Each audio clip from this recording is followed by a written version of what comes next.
Rishabh sir से सुनते हैं। Sir please. बहुत बहुत बहुत अच्छा लगा। आदरणीय अवधेश सिन्हा जी,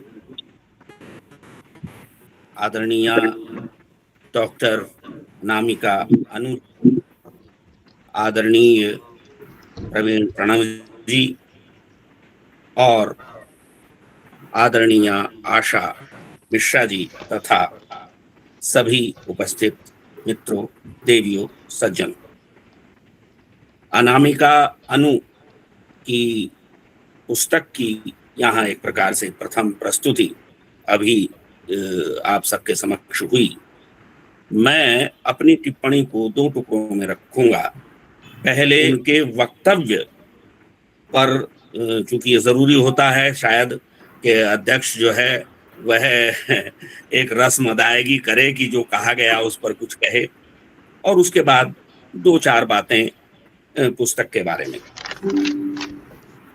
अनामिका जी को जितना हम लोग जान सके हैं इनकी पिछली किताबों और इस किताब के माध्यम से, उससे यह बात समझ में आती है कि वे अभिव्यक्ति की स्वतंत्रता की, अगर मैं इस शब्द का प्रयोग करूं, घोर पैरोकार हैं तो कहना गलत न होगा। वे लोकतांत्रिक मूल्यों पर बल देती हैं अपने वक्तव्यों में भी और अपने लेखन में भी, और चाहे उनका गद्य हो या पद्य, कहानी हो या कविताएं, वे अभिव्यक्ति की स्वतंत्रता और लोकतांत्रिक मूल्यों के प्रति समर्पित दिखाई पड़ती हैं। उन्होंने बड़ी सुंदर बात कही कि आत्म के साथ दूसरों की अभिव्यक्ति का सम्मान, ये बड़ा महत्वपूर्ण है। हम आत्म अभिव्यक्ति की बातें बड़ी करते हैं, लेकिन असल चीज जो है आत्म के साथ अन्य जो है उसकी भी, आत्म और अन्य दोनों की अभिव्यक्ति का सम्मान करने वाली एक कवियत्री। और जब हम, इको क्यों हो रहा है साहब, इस पुस्तक की बात करते हैं या इसके शीर्षक की ही बात करते हैं या शीर्षक कविता की बात करते हैं, दीवार और खिड़की की, तो उन्होंने संकेत में ही सही ये कह दिया कि ये एक दीवार नहीं है, दीवारें अनेक हैं, और खिड़की भी एक नहीं है, अनेक खिड़कियां हैं। तो और निश्चित रूप से जो विभिन्न प्रकार की संहिताएं हैं, विभिन्न प्रकार के नीति नियम कानून हैं, या विभिन्न प्रकार की परतंत्रताएं हैं, वे सब हमें कैद करने वाली दीवारें हैं। और इन दीवारों में एक रोशनदान, एक खिड़की, एक जाली, एक दरवाजा, कुछ भी कविता है। एक व्याख्या ये है।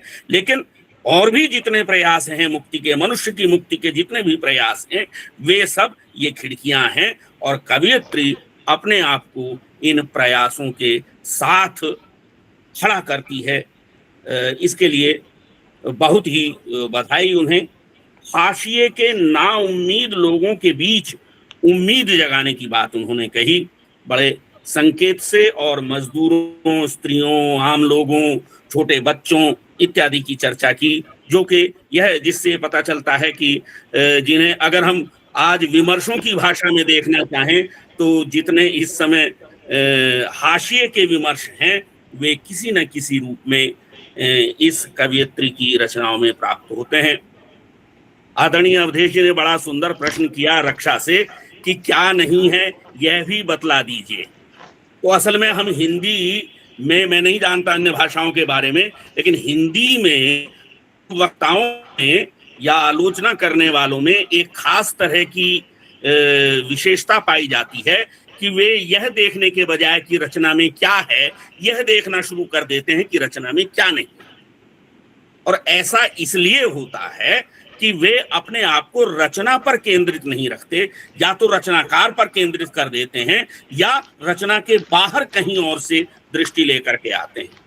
तो अगर हम अपने आप को पाठ तक केंद्रित रखते हैं तो रचना में जो है हम उसी की बात करेंगे। रचना में जो नहीं है, इस दुनिया में बहुत कुछ है, और ये महाभारत नहीं है कि यन्न भारते तन्न भारते कहा जा सके। दुनिया में बहुत कुछ ऐसा है जो इसमें नहीं होगा, नहीं है, न होना चाहिए, सब कुछ हो भी नहीं सकता। खैर ऐसे ये तो बात में से बात निकल आई।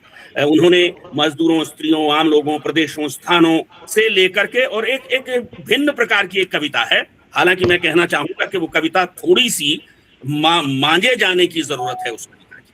हालांकि अनामिका जी जो हैं, अनामिका अनु, वे लंबी कविता की सिद्धहस्त कवियत्री के रूप में पहले से स्थापित हो चुकी हैं, और यहाँ उन्होंने छोटी कविताएं लिखी हैं।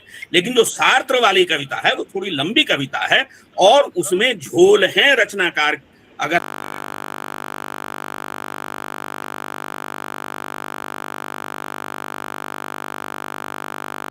तो वो उसमें कई, उसका कारण है कि उसमें कई विषय एक साथ गूंथ दिए गए हैं, तो जटिल संरचना के कारण कहीं कहीं उसमें एक झोल जैसे दिखाई देते हैं।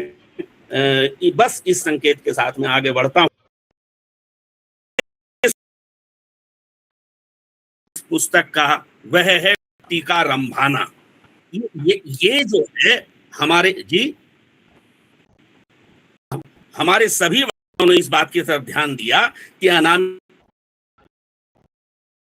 अनु जो है वह भाषा के प्रयोग में अत्यंत करते हैं। वे सरल शब्दों के माध्यम से अधिक अर्थों को व्यक्त कर सकने वाली सामासिक जिसे कहते हैं सामासिकता की शक्ति से संपन्न कवियत्री हैं। मैं कहना चाहूंगा कि शैली की दृष्टि से वे अत्यंत जागरूक रचनाकार हैं। वे एक स्ट्रोक में या जिसे कहें कि झोंक में नहीं लिखती। इन रचनाओं को पढ़ने से पता चलता है कि वे गहरे मथकर शब्दों को तब छांटती हैं, रखती हैं, और यही कारण है कि उनकी रचनाएं बिंबों से, प्रतीकों से, और कहें कि रूपकों से भरी हुई हैं।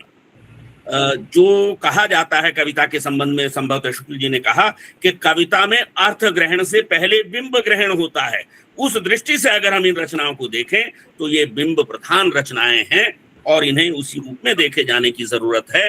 अर्थ तो अपने आप खुलते जाते हैं, जब आप रचना को पढ़ते हैं तो उसके संदर्भ और अर्थ खुलते जाते हैं।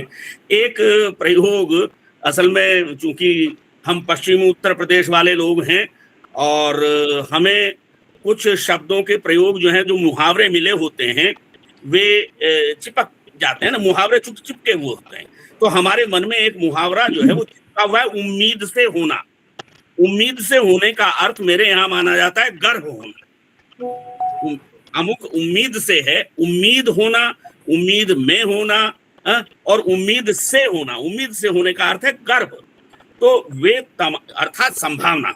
बहुत सुंदर प्रयोग है कि गर्भ जैसे एक रूपक को जाने या अनजाने संभावना के रूप में कवियत्री ने प्रस्तुत किया है अपनी मिट्टी रंभाती है में। और वहां उन्होंने इसे किसान के साथ, खेत के साथ, फूल के साथ, रोशनी के साथ जोड़ा और वैविध्य की बात कही है। एक बड़ी सी बात उन्होंने कही कि इन सब रचनाओं के केंद्र में कोई एक बिंदु है और कवियत्री उस बिंदु के साथ खेलती है। यह बिंदु कितनी दूर तक जाता है, 2 या 4 पंक्तियों तक भी जा सकता है और 1 या 2 पृष्ठों तक भी जा सकता है। उन्होंने किसान की बोए हुए खेत की बात की, बड़ा अच्छा प्रयोग है। खदान मजदूर के फेफड़े की बात उन्होंने कही, वो जो चित्रों की चर्चा थी। मौत को जी जाएगा, ये भी प्रयोग जो है ना, एक कोई किसी खतरनाक कविता की तरह, यह प्रयोग भी जो है अत्यंत जिसे कहें कि काव्यात्मक है। तो ऐसे अनेक काव्यात्मक प्रयोगों से भरी हुई इस रचना के लिए मैं आपको बधाई देता हूं। और ये तो हुई अनामिका जी ने जो वक्तव्य दिया उस पर बात। अब 2-3 छोटी छोटी बातें मैं इनके कविता संग्रह पर अपनी ओर से रखना चाहता हूं। पहली बात ये, आदरणीय अवधेश जी से एक बार चर्चा हो रही थी कि हर कवि कविता के बारे में वक्तव्य जरूर देता है, चाहे वो नया कवि हो, पुराना हो, छोटा हो, बड़ा हो। और इसको ये अपने आप में एक जॉनर ही समझिए, जिसे हम कहते हैं मेटा पोएट्री, कविता के बारे में कविता। और असल में यही कसौटी भी होती है किसी रचनाकार की कि उसके जो कविता के संबंध में मान्यताएं हैं उन पर उसकी रचनाओं को रख के देखा जाना चाहिए। इस दृष्टि से अगर मैं मेटा कविताओं की बात करूं तो खंड 2 की जो शीर्षक कविता है, मैं दीवारों पर खिड़कियां लिख रही हूं, यह संग्रह की केंद्रीय कविता है। इसमें कवयित्री स्वयं कविता लेखन की प्रक्रिया को रूपकात्मक रूप में प्रस्तुत करती हैं। दीवारें यहाँ विभिन्न प्रकार की सीमाएं हैं, दमन है, या कहें कि यथार्थ है, या कहें कि स्टेटस को है, और खिड़कियां संभावनाएं हैं, रोशनी है, प्रतिरोध है। यह पूरी कविता कविता लिखने के कार्य को ही विषय बनाती है और अनामिका अनु के इस संग्रह की कविताएं इस कसौटी पर खरी उतरती हैं, उन्हीं की दी हुई कसौटी पर। दूसरी कसौटी मुझे उनकी मेटा पोएट्री के रूप में मिलती है खंड 3 की शीर्षक में कि कविता जिंदगी का लिखत ही तो है। तो यह जो प्रयोग है, तो लिखत शब्द का प्रयोग, यानी उसका लिपिबद्ध किया जाना, जीवन को लिपिबद्ध किया जाना ही काव्य है। अब यहाँ बात ही खत्म हो गई कि वो पद्य है कि गद्य है। जीवन को जब आपने लिपिबद्ध कर दिया तो वह कविता हो जाता है। यह खंड स्वयं मेटा पोएट्री, इसमें कविता को जीवन की रचनात्मक प्रक्रिया के रूप में देखा गया है। और यदि हम इसे इस बात से जोड़ें कि कवयित्री ने कविता की ओर या साहित्य की ओर आने का फैसला किन क्षणों में किया था, तो ये बात उसके साथ सीधे सीधे जुड़ जाती है।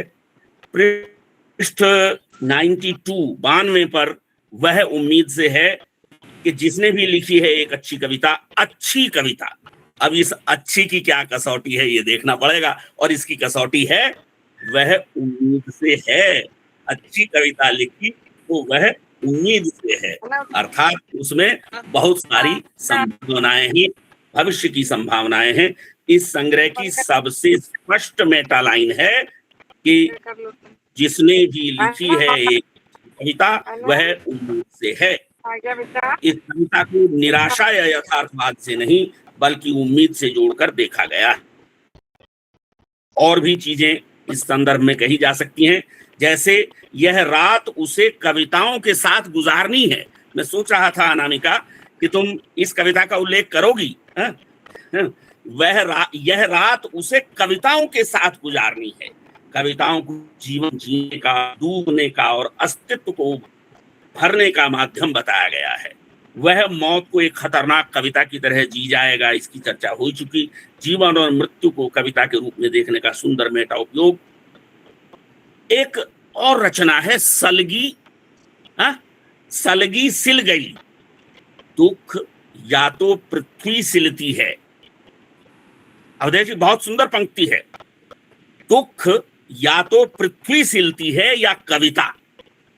दुख के कारण जो फटाव आ जाते हैं उन्हें सिलने का काम कविता करती है। बहुत ही शक्तिशाली पंक्ति, कविता को दुख को कलात्मक रूप देने वाली शक्ति के रूप में, दुख को कलात्मक रूप देने वाली शक्ति के रूप में चित्रित किया गया है।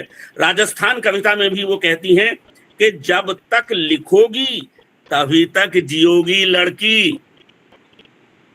लड़की हटा दीजिए, सभी के लिए है।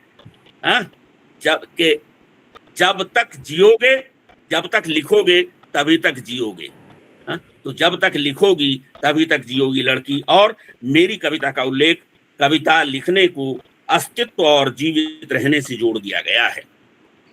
तुम मेरे साथ ख्वाब में पीना काली कॉफी, ख्वाब में पीना काली कॉफी, मुझे याद करते हुए तुम कविता लिख सकती हो। इस कविता में ये पंक्ति आती है कि मुझे याद करते हुए तुम कविता लिख सकती हो। स्मृति और कविता का जो संबंध है, कविता को स्मृति और विरह के माध्यम के रूप में। जनाबाई कविता, जो व्यक्ति आधारित कविताएं इसमें कुछ हैं, उनमें एक है जनाबाई। अपनी कविता को हथेली पर लिखकर वैकुंठ ले जाने की कल्पना, कविता को हथेली पर लिखकर, ये जो संत जनाबाई है, वैकुंठ तक ले जाने की कल्पना कविता को आध्यात्मिक या अमर बनाने वाला मेटा तत्व है। तो अनामिका कविता में मेटा पोएट्री छिटपुट नहीं बल्कि व्यापक है। वे बार बार कविता लिखने की क्रिया, उसके उद्देश्य, उसकी शक्ति, दीवार को तोड़ना, खिड़की बनाना, दुख को सिलना, उम्मीद पैदा करना, ये उसकी शक्तियां हैं कविता की, इन्हें विषय बनाती हैं। यह संग्रह मेटा पोएट्री से काफी समृद्ध है। शीर्षक कविता खंड 3 का शीर्षक वह उम्मीद से है, और सलगी सिल गई जैसी कविताएं मेटा पोएट्री के सबसे शुद्ध उदाहरण हैं। कवियत्री न केवल कविता लिख रही है, बल्कि कविता क्या है, वह क्या करती है और क्यों लिखी जाती है, इस पर भी निरंतर चिंतन कर रही है। ये मेरे वक्तव्य के दूसरे हिस्से का पहला हिस्सा था। अब दूसरे हिस्से पर आता हूं। वह है, क्योंकि अनामिका अनु 21वीं शताब्दी की कवियत्री हैं। हमें लग सकता है कि अरे ये दो पंक्तियों की कविताएं हैं, इनमें तो अभी सरल और जटिल वाली बात की जा रही थी। तो असल में इन्हें कई बार इनकी कविता को समझने के लिए हमें अपनी कविता की पुरानी समझ को शीर्षासन कराना पड़ सकता है, जिसे हमारे गोपाल शर्मा जी कहा करते हैं कि देरीदाई ढंग से विखंडन करने की आवश्यकता होगी इन रचनाओं की, या उत्तर आधुनिक विमर्श की कसौटी पर देखे जाने की जरूरत है। तो अनामिका अनु का संग्रह मैं दीवारों पर खिड़कियां लिख रही हूं समकालीन हिंदी कविता में उत्तर आधुनिक संवेदना का एक महत्वपूर्ण उदाहरण प्रस्तुत करता है। उत्तर आधुनिकता यानी पोस्ट मॉडर्निज्म मुख्यतः ग्रैंड नैरेटिव्स, बड़ी कथाओं या महावृत्तांतों के विघटन, विखंडन, फ्रेगमेंटेशन या डिकंस्ट्रक्शन, भाषा की अनिश्चितता, बहुलता, plurality, intertextuality, irony, self reflexivity, hybridity और मार्जिन या अन्य की आवाज को केंद्र में रखती है। अनामिका की कविताएं इस कसौटी पर खरी उतरती हैं, हालांकि वे पूर्णतः पश्चिमी पोस्ट मॉडर्निज्म की नकल नहीं, बल्कि भारत केंद्रित, स्त्री केंद्रित संदर्भ में उसकी स्वदेशी अभिव्यक्ति है। एक आध उदाहरण देता हूं। ग्रैंड नैरेटिव्स को तोड़ना और सत्य की अनिश्चितता, एक जिसे कहते हैं एम्बिग्विटी या धुंधलापन जो है, वो उत्तर आधुनिक कला की विशेषता है। एक खास तरह का धुंधलापन या एम्बिग्विटी। तो उत्तर आधुनिकता महान कथाओं जैसे प्रगति की कथा, प्रेम की शाश्वतता, राष्ट्र, धर्म आदि पर संदेह करती है। संग्रह के खंड 1 में प्रेम को अनुपस्थिति और स्मृति के रूप में देखा गया है। प्रेम में अनुपस्थिति, तुम कभी विदा नहीं हुए, पारंपरिक विरह प्रेम की महान कथा को विखंडित कर दिया गया है। प्रेम अब निरंतर और शाश्वत नहीं, बल्कि फ्रेगमेंटेड, असंभव और भाषा निर्भर है। कवियत्री पूछती है, मैं प्रेम कैसे करती, और जवाब में शरीर, अंधापन, मैराथन जैसे विखंडित बिंब आते हैं। मैं जयपाल सार्त्र कविता अस्तित्ववाद को इंटरटेक्चुअल रूप में ग्रहण करती है, लेकिन उसे भी डिकंस्ट्रक्ट करती है। सार्त्र सिमोन का रिश्ता, स्वतंत्रता, नास्तिकता सब फ्लूइड और संदिग्ध बन जाते हैं। इसलिए मैंने कहा कि ये कविता थोड़ी सी जटिल संरचना वाली एक कविता है। अब अगर हम विखंडन और बहुलता की बात करें, फ्रेगमेंटेशन और प्लुरलिटी की, तो कविताएं अक्सर टुकड़ों में बिखरी हुई लगती हैं। छवियां, स्मृतियां, संवाद और यथार्थ एक दूसरे में घुल मिल से गए हैं। चलो सब मिलकर रोते हैं। अब सोचिए, आवहु सब मिली रोवहु भाई, हा हा भारत दुर्दशा देखी न जाई, मैं इसे वहां जोड़ता हूं। ये है इंटरटेक्चुअलिटी, रोने के साथ। तो चलो सब मिलकर रोते हैं। सामूहिक दुख के ग्रांड नैरेटिव को अस्वीकार कर व्यक्तिगत क्षुद्र व्याधियों और रुदन की प्लुरलिटी पर जोर देती है। मछलियों ने नई जमीन तलाश ली है। मछली बड़ा महत्वपूर्ण प्रतीक है यहाँ। रूपकात्मक रूप में परिवर्तन और विद्रोह दिखाती है, लेकिन कोई निश्चित यूटोपिया नहीं रचती, सिर्फ संभावना। हादसा, अबोध, राधा कृष्णन जैसे छोटे छोटे टुकड़े यथार्थ को फ्रैगमेंटेड स्नैपशॉट्स की तरह पेश करते हैं। इंटरटेक्चुअलिटी, और एक चीज होती है थिगलियां लगाना, पैबंद जोड़ना, पेस्टीज जिसे कहते हैं। तो जयपाल सार्त्र वाली जो कविता है, मैंने पहले भी कहा कि वो इंटर टेक्सचुअल कृति है। Sartre, Simone de Beauvoir, Algerian freedom वगैरह वगैरह का पेस्टीज, यानी कई सारे ठिगलियों को, पैबंदों को जोड़ करके जैसे सिल दिया गया है एक स्थान पर। कादम्ब ये देखिए, एक और कविता है बड़ी मजेदार। कादम्बिनी गांगुली मुझे पसंद है मास जुलाई, इसमें मेहदी हसन, गिरिजा देवी, काफका, नेरूदा, क्या है, फ्राइडा काल्हो और नेल्सन मंडेला और बॉलीवुड के माधुरी दीक्षित, स्मिता पाटिल, सारे के सारे एक ही कविता में चले आ रहे हैं। तो इन सब का एक जो मिश्रण, अमलगम यहाँ पे तैयार किया गया है, वो हाई आर्ट और पॉपुलर कल्चर का ब्लरिंग है। यानी एक तरफ तो आप बात कर रहे हैं मेहदी हसन और गिरजा देवी की, और दूसरी तरफ आप ले आते हैं माधुरी दीक्षित। तो ये हाई आर्ट और पॉपुलर कल्चर का जो ब्लरिंग है वह इस रचना में देख रहे हैं। राजस्थान जो करता है उसमें लोकल, सिरोही, पुष्कर, अजमेर और व्यक्तिगत इच्छाओं का हाइब्रिड रूप देखने को मिलता है। दृष्टि की अगर हम बात करें तो बॉडी, शरीर, देह और मार्जिन, सीमाएं, इनका जो एक विमर्श है वह हमें दिखाई देता है। उत्तर आधुनिकता मार्जिन्स को केंद्र में लाती है। कवियत्री स्त्री शरीर, स्पर्श, जिन स्पर्शों से हम चूक गए, चुंबकत्व, प्रेम की असंभावना और घर बेघर होना, मेरा कोई घर नहीं, शायद अंतिम अंत में एकदम है ये कविता, मेरा कोई घर नहीं को रेखांकित करती है। यह एसेंशियलिस्ट स्त्रीवाद से अलग फ्लूइड आइडेंटिटी और परफॉर्मेटिव फेमिनिटी मॉडर्न समझ है। महामारी, बंद स्कूल, मैं और बिल्ली जैसी कविताएं पेंडेमिक के दौरान, अभी जो हमने देखा कोरोना, पेंडेमिक के दौरान मार्जिनल, बच्ची, बिल्ली और गरीब की वॉइस बनती है और हीरो नैरेटिव नहीं बल्कि एवरीडे सर्वाइवल को सामने रखती हैं। राधा कृष्णन श्रमिक की थकान को बिना रोमांटिसाइज किए रॉ और फ्रेगमेंटेड तरीके से चित्रित करती है। भाषा की बात कर लें तो मैं दीवारों पर खिड़कियां लिख रही हूँ स्वयं एक मेटा फिक्शनल है, शीर्षक है। कविता दीवार पर खिड़की लिखने का कार्य है, इसकी बात व्याख्या में पहले कर चुका हूँ। भाषा को सत्य का वाहक नहीं बल्कि खेल और निर्माण का माध्यम माना गया है।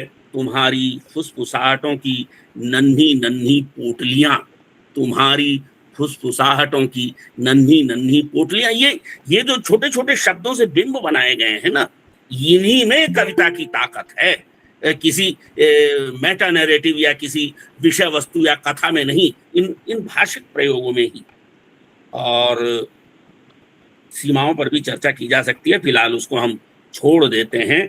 और मैं एक और चीज जो है आपके सामने रखना चाहूंगा कि साहब, अनामिका अनु का यह संग्रह स्त्री दृष्टि से लिखा गया है, जो पारंपरिक भारतीय और पितृसत्तात्मक प्रेम धारणाओं को चुनौती देता है। वे प्रेम को शादी, विवाह, पवित्रता, त्याग, एक तरफा समर्पण या सामाजिक स्वीकृति की चौखट में बांधने से इनकार करती हैं। कोई उनसे सहमत हो या असहमत ये बात अलग है। प्रेम को अनुपस्थिति और अपूर्णता में जीना पारंपरिक मानदंड है। प्रेम का मिलन, विवाह, स्थायी साथ और पूर्णता। लेकिन कवियत्री का दृष्टिकोण है प्रेम में अनुपस्थिति, अनुपस्थिति को कमल और उपस्थिति को सरोवर लिखकर प्रेम को अनुपस्थिति के आधार पर परिभाषित करती हैं। तुम कभी विदा हुए ही नहीं, तुम कभी विदा नहीं हुए। वास्तविक मिलन के बजाय स्मृति और कल्पना में प्रेम को जीने पर बल देने वाली कविता है। मैं प्रेम कैसे करती, यह प्रश्न है। प्रेम को शारीरिक और मानसिक अक्षमता, कटे हाथ पांव, जन्मजात अंधापन, ये शारीरिक और मानसिक जो अक्षमता है, इसके बावजूद प्रेम को संभव बनाती है यह कविता। मैं प्रेम कैसे करती, इसमें प्रेम की पूर्णता और सुखद मिलन वाली ग्रांड नैरेटिव टूटती है। शरीर, कामना और स्पर्श को खुलकर स्वीकारना, जिसे कई बार लोग बोल्डनेस कहते हैं। मैं उस शब्द का प्रयोग करना उचित नहीं समझता, बल्कि कवियत्री की जिसे कहें कि स्पष्ट समझ को रेखांकित करना चाहूंगा कि पारंपरिक नैतिकता है स्त्री की कामना, स्त्री को अपनी कामना छिपानी चाहिए, शारीरिक इच्छा पाप या लज्जा का विषय है, स्पर्श केवल विवाहित संबंध में वैध है। कवियत्री की ये कविताएं इस पारंपरिक ढांचे को, जो नैतिकता का हमारा पारंपरिक ढांचा है, तोड़ती हैं। जिन स्पर्शों से हम चूक गए, कामनाओं से भरी आंखें, देह में सोया वसंत जागना, चुंबन और स्पर्श को प्रकृति के सुंदर बिंबों, हर सिंगार, मंझारी के बीज, ये मंझारी मैं नहीं जानता क्या है लेकिन मैंने नोट कर लिया यहाँ, इसीलिए कि पूछ लूंगा आपसे। मंझारी के बीज के रूप में रूपांतरित करना, चूक गए स्पर्शों भी सौंदर्य और अर्थ देना। मैं हर बार तुम्हें बचा लूंगी लज्जा से, मैं हर बार तुम्हें बचा लूंगी लज्जा से। प्रेम करते समय आने वाली लज्जा को कवियत्री पुरुष को बचाने वाली शक्ति बनाती है।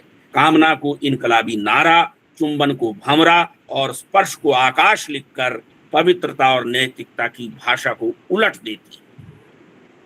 चुंबकत्व, शारीरिक आकर्षण को भौतिकी का सार्वभौमिक नियम बनाकर, मैग्नेटिज्म नियम बनाकर नैतिक संकोच को हटाती हैं। एक बहुत सुंदर पंक्ति है, स्पर्श पूर्ण विराम है, स्पर्श पूर्ण विराम है, स्पर्श को विराम या समाप्ति और पूर्णता का प्रतीक बनाना। यह स्त्री को कामना रहित, निरीह या केवल त्यागी वाली जो परंपरागत भूमिका है, महान वाली, उससे मुक्त करती है। स्वतंत्रता, संशय और असमानता का स्वीकार। तुम और तुम्हारे संशय, पुरुष के संशय, मौन और जटिलता को सीधे नाम देने वाली कविता है, बिना किसी आदर्शीकरण के। तुम मिलना मुझे, बुखार का बहाना नहीं करूंगी, पारंपरिक नखरे या संकोच की जगह प्रत्यक्ष और साहसी इच्छा का चित्रण। तुम मेरे साथ ख्वाब में पीना काली कॉफी, मैंने पहले भी इसकी चर्चा की। प्रेम में पूर्ण समर्पण या स्वामित्व के बजाय, पूर्ण समर्पण या स्वामित्व, मालिकाना हक नहीं, स्वामित्व के बजाय स्वतंत्रता और कलात्मक दूरी बनाए रखना। सपने में मिलूंगी। प्रेम को स्वयंभू और उम्मीद से जोड़ना। प्रेम स्वयंभू होता है, ये भी एक पंक्ति है। मैं कहना चाहूंगा कि ये जो पुस्तक है अनेक सूक्तियों से भरी पड़ी है। प्रेम स्वयंभू होता है। प्रेम को किसी बाहरी वैधता जैसे विवाह या समाज पर निर्भर न रखकर स्वतः सिद्ध बताना इस कविता की विशेषता है। प्रेम को नैतिक नियमित संबंध से अलग उम्मीद और रचनात्मकता का विषय ये कवित्री बनाती हैं। फिर से मैं जयपाल सार्थ वाली कविता पर आऊंगा। मैं जयपाल सार्थ कविता में प्रेम को ईर्ष्या रहित, स्वतंत्रतापूर्ण और बौद्धिक समानता वाले रिश्ते के रूप में देखा गया है, जो पारंपरिक पति पत्नी या प्रेमी प्रेमिका के पदक्रम को चुनौती देता है। तो इस प्रकार ये कविताएं पारंपरिक नैतिकता की दीवारों पर खिड़कियां लिखती हैं। पारंपरिक नैतिकता की दीवारों पर खिड़कियां लिखती हैं, जहां स्त्री न तो शिकार है न पूज्य देवी, बल्कि एक स्वतंत्र, कामना युक्त, चिंतनशील और रचनात्मक प्रेमी है। यह समकालीन स्त्री विमर्श की एक सशक्त अभिव्यक्ति है।